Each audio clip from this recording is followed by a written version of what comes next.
Hello everyone and welcome to today's video. Today I'm going over breaking news that Donald Trump has selected or set to select Senator Marco Rubio of Florida to serve as his Secretary of State. And this is a very historic appointment as Trump picks Rubio. It's a decision that makes Rubio the first Cuban-American senator, the first Latino to serve as the nation's Secretary of State, the nation's top diplomat. That is a very, very big news, and the second time Trump has broken glass ceilings with his cabinet picks, with Susie Wiles being the chief of staff, that being the first woman to ever be the chief of staff. Rubio's expected appointment was first reported by the New York Times on Monday night. This is coming out obviously Tuesday night.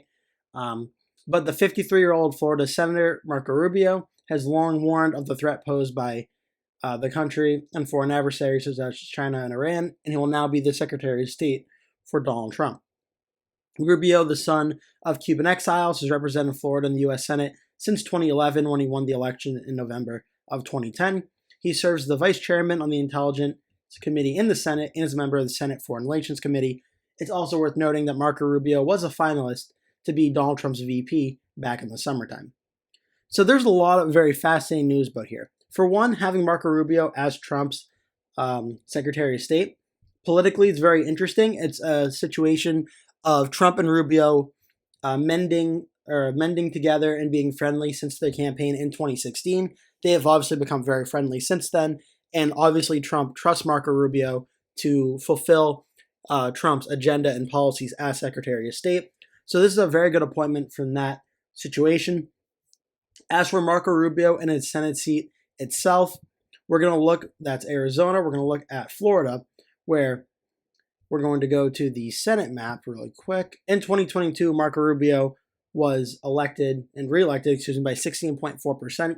There will now be an open Senate seat in Florida. The way that it works is Florida Governor Ron DeSantis will have to appoint a temporary senator to fill in, and that person can decide whether they want to run for reelection. And I believe it's either 1 year or 2 years for a special election. I think it's 1 year for next November. Or they could decide not to run for election, have that person fill out the term until that special election, and there can be a number of candidates who run. This is very interesting because Florida, is one of the largest states in the country and has a lot of Republican representatives in the state. And I have a few names as well that I do just want to briefly mention. Of course, I don't think it's not going to be Michael Waltz who's going to be in Trump's cabinet. It won't be him.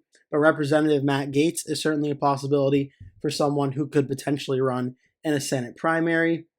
Also looking for Byron Donalds' district as well, right here. Byron Donalds could certainly be someone who could be interested in running for this seat to rise up the ladder and become senator from Florida. That's certainly a possibility.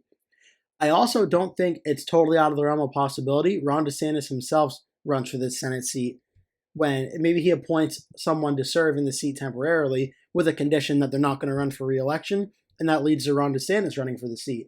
My main rationale for seeing this is Ron DeSantis is term limited in 2026. He cannot run for a third term in governor in Florida. Florida has term limits and does not allow that. So maybe DeSantis makes a deal with someone to fill as the temporary senator and will run for senator in 2 years. That's a possibility as well. Matt Gaetz, Byron Donalds, Ron DeSantis are three potential people I'm thinking of. There could also be some others as well that have been in the state of Florida. Pam Bondi, the former Attorney General of the state of Florida, could certainly be an interesting one. I know Rep. Anna Paulina Luna is a rising star in the Republican Party in Florida. She could certainly be a name that's mentioned. So the Republicans have a lot of options in Florida, and I'm honestly very interested to see how that unfolds, because a lot of these same people who could potentially run for Senate in 2026, the governor's race is open as well, so many of them were expected to run for governor. It'll be interesting to see, does maybe Ron DeSantis take a run at a Senate seat while some of these other Republicans are taking a run at the governor's race? So it'll be very interesting to watch. But the main news of this video is Donald Trump has selected Marco Rubio to be his Secretary of State.